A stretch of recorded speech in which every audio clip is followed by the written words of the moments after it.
the people do not want. They may want in 15 minutes if detached retina. So you have to bring that supply chain time, forward supply chain, say 100-fold down. That is the forward supply chain. There is a backward supply chain, which gives the input for the reactors to make, that is raw materials and other things. So it is equally also this. So for me, for this, we have been looking for a supply chain which will be almost instantaneous and will be cost effective because it will be very small. It can be manufactured by microreactors, by 3D printers. Another print, this is 3D printers. You can print a sort of this in Kochi. I can do it now from my smartphone. I can print in Kochi. You don't have to transfer through truck from here to Kochi. So 3D printing can print. So these are the things which we look for in the supply chain. Little maybe futuristic, you think. So now this IoT, which will be used on supply chain, has got a different characteristic, which is called IoT in motion. It is not the same IoT as IIoT, that industrial IoT, which is used in manufacturing, or it is not the same IoT which is used in marketing and this. So this is added by now the new, my previous speaker was telling, what is called the chatbots. You don't have to do this, you can just tell. You can say that I want 2 kg of, not 2 kg, I want to join this laptop to this, it has broken. That much you can tell. Rest is left to the chatbot to look for the database and give the correct adhesive, ask the microreactor or the reactor to produce it and deliver. That is what is required. All these things have to be done. The chatbots are the new things which are being added into the supply chain. It is a conversational. You can just converse in any language, in dialects, so that you can do. The other thing which is also very important for supply chain angle is the blockchains. The blockchains can give authenticity to your products. There are products which are spurious products, which are duplicate. So if you want to check their authenticity, you can use blockchain for their authenticity. So all these together can make a supply chain instantaneous and responsive and disintermediated and mass personalized. Thank you.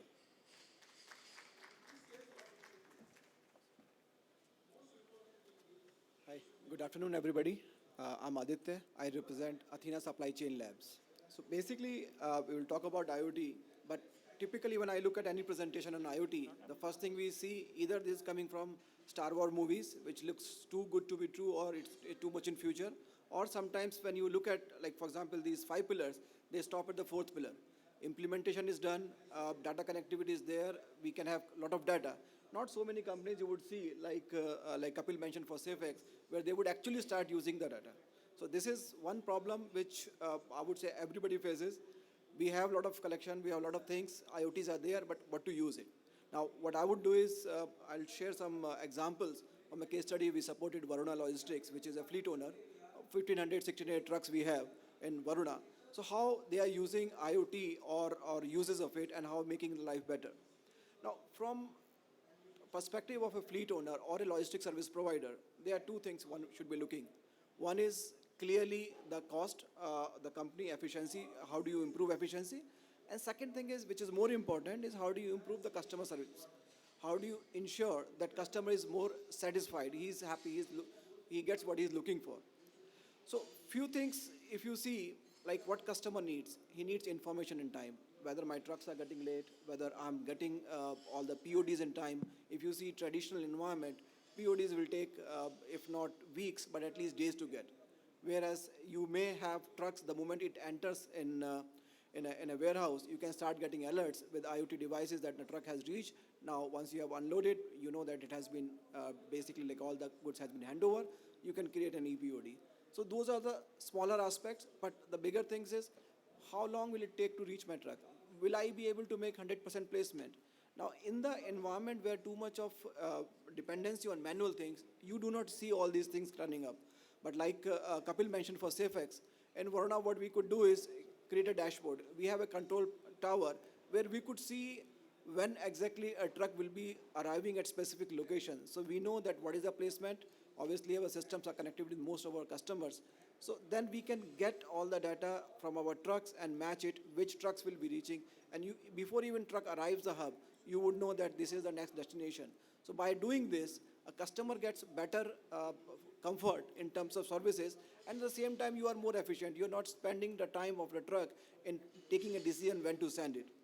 Now, there's another aspect of, from efficiency perspective, if I look at it, a lot of truck drivers, they need to spend time at home. Now, whether they are spending at home or somewhere else, it is always remains a question. So once you have geotagged all the customers or your driver's home locations, what happens, you know the truck driver is at home and you know the allocated time. If he exceeds, he gets an alert that you have exceeded. If he's staying within time, great, because it's a part of the complete transit time he has. So those kind of simple innovation can make good use of IoT thing. So this is something which is one part.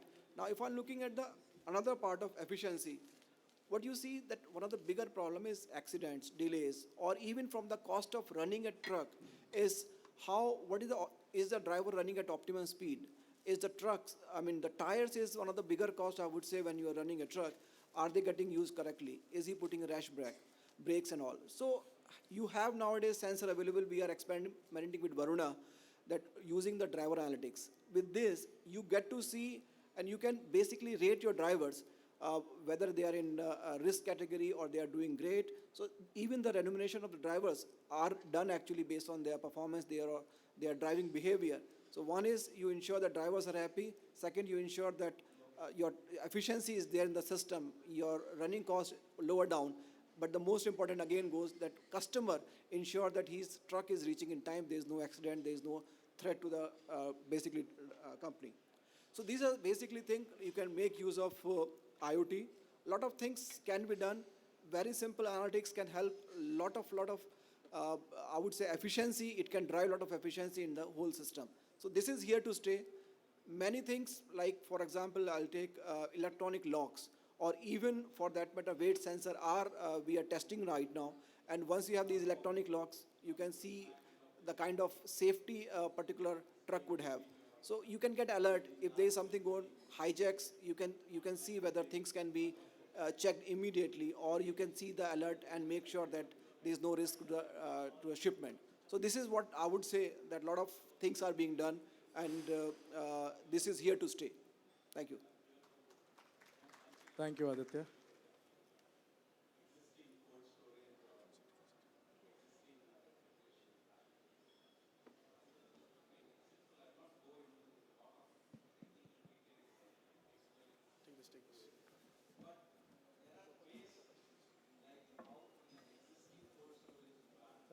Thanks, everyone.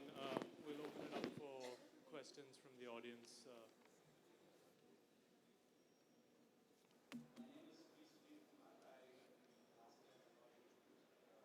No questions?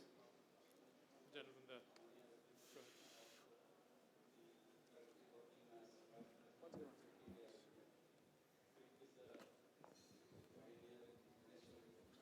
Hi, ahead.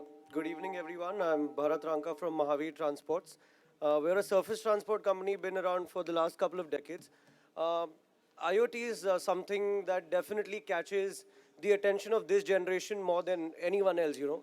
And we're the second generation of the business trying to bring in our bit of technology and our bit of knowledge. For an absolutely unorganized market like transport is, in the real sense, I'm not talking about the companies that are already running on a lot of technology. I'm also talking about 80 to 90% of India's transport market, which routes through the roads and is in shambles in terms of organization and conservative approach. What do you think is, you know, on what basis can IoT have its first incision into this unorganized sector? This question is open to everyone. I missed a lot of this session. I've been here only for the last 15, 20 minutes, gathered a bit around it, but I'm just trying to understand that how can the first step towards IoT be taken when we're not talking about the complexities, we're talking about the practicality of it. Getting your staff motivated to get acquainted with IoT, getting the senior management, to consider IoT in a serious way. How do what is the first step for small and medium scale transports to get into IoT?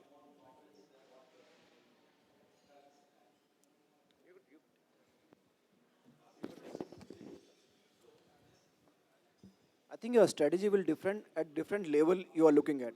I mean, if I look at senior level, a very simple way of influencing would be you look at the your trucks are inventory.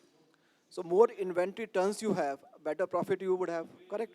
So basically, if you have a basic tracking of the system, you would be able to make more trips in a month with the same truck. So that simply means you would be able to make more money. So I think that is good enough to influence the senior management or the owner of the company. Now, if you look at the down level, at the people, the drivers, basically you give them what they are looking for. They do not want to be tracked. They do not want basically to even say like, every day where you are.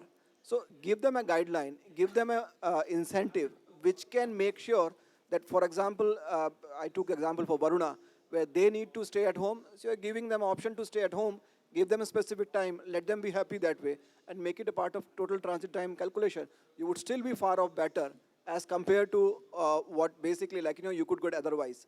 They should not feel that they are being chased away. They should feel that they are being helped. That is the difference you will make. Anybody? See, I believe many times we fall in the trap of force-fitting a technology, right? I believe, I like somebody in the morning when he said that when you are a service provider or you are an organization, first of all, your need identification has to be much more robust. What objective you want to achieve out of something. So, and your objective should not be what you want to, improve as an efficiency internally. On the other hand, it should be more, because you are a customer-forward company. Now, I believe, once we have a clear-cut understanding on what my customers' need would be at this point of time, that mapped with my own organization inefficiency or scope of improvement would, first of all, identify the what part of it. Then comes the how. So IoT, I believe, is the how part of it, not the what part of it. So let's not fall into that trap of, what I do with IoT. First of all, whether we need it, on what part of my business I need it, how much I need it. The scoping is very important. Exactly. So at this stage, you may not need to get into that much of technicality, because then you'll end up spending time on just implementing for no use. See, for example, when I meet a lot of, service providers, the biggest pitch I get is that, this is your manpower cost and this is what I will bring on table. Today, again, even after so many years, we have the tendency to compare everything with my manpower cost, because here we have abundance of manpower. So I think, the what part of it is very important. You'll get your answers automatically. To answer your question about the organized and unorganized sector, IoT will be a very boon for the unorganized sector, because IoT is very highly scalable. It can start with one sensor, which is autonomous, and it can go to 1 million. So for the small operators, you can start with IoT. All your critical trucks or critical consignments, you can monitor. It's hardly any money required. So you can have.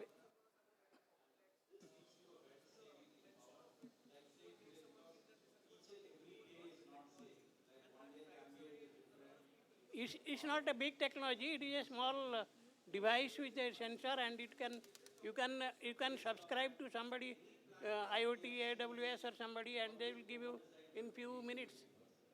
Okay. So for unorganized sector, IoT is a great help. So I'll just add to that. I think since you said you just joined the conversation, there was a speaker a few minutes back. They have actually, what I understood, they have created an Uber Uber-like marketplace for trucks, right? So a lot of your 95% unorganized sector guys who have 1 or 2 trucks, can plug into that ecosystem. And they were talking about that being there in 3 cities and replicating across India. So that's one. And then as he said, so IoT is basically a thing that's connected to the net, right? That's what it is.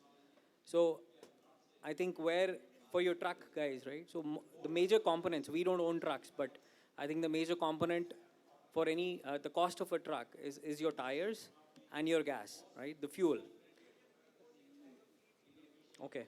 So, but if you kind of, so as we kind of want to enable our vendors, because if we make their trucks more effective, it could eventually mean that we could negotiate better rates for us, right? So I think simple telematics device that could check the tire pressure, and you know, there are devices which are very cheap, and they could plug into your fuel tank and they'll tell you how to optimize on the fuel and all that. So I think there is a lot of scope, and that platform is really scalable right now. As he said, with a lot of players there, IBM, Google, all the companies have a platform, so you could leverage that. Yeah. Can you hear me? Yeah. So I just wanted to add to what the gentleman said. So it's really, like you rightly said, it's really about tying the business need with the technology.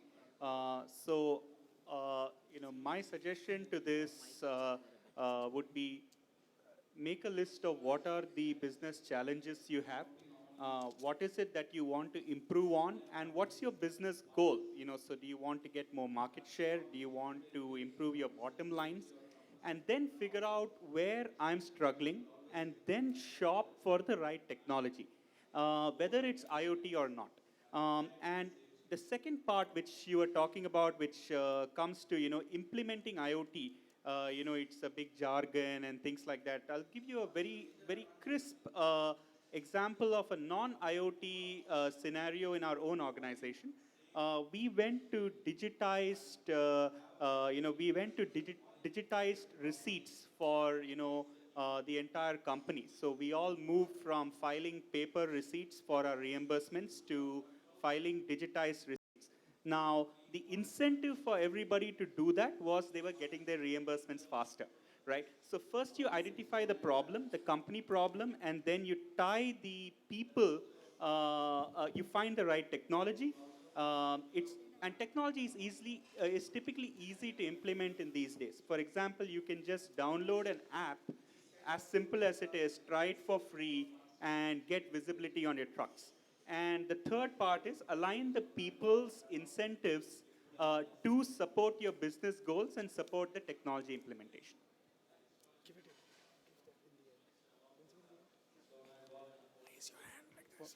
Well, one more question.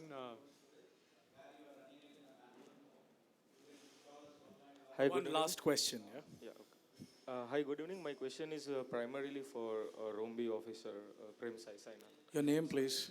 So I am Purvish Patel, running a transportation startup. So you talked about the IoT devices and the battery life. But primarily what I am seeing in the market today that we are very poor at the battery performances. I mean, almost in all type of devices, forget about IoT, almost in all type of devices that we are seeing, battery performances are not good. I just want to ask specific about Roambee offerings, like simple GPS sensors or GPS device, how much the battery life, and what were your, you know, future improvements, if there are any, on the battery performance? Well, like Mr. Mohanty said from Pidilte, I don't want to talk about the future, rather the present. Let me start with, see, battery life is typically a component of a lot of things. So one is, what is the amount of data you're using?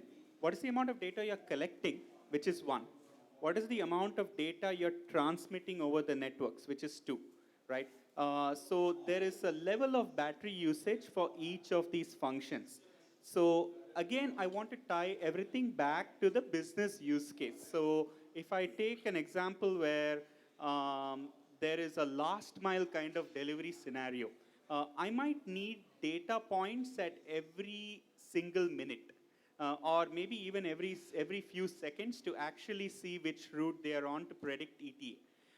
But if I want to look at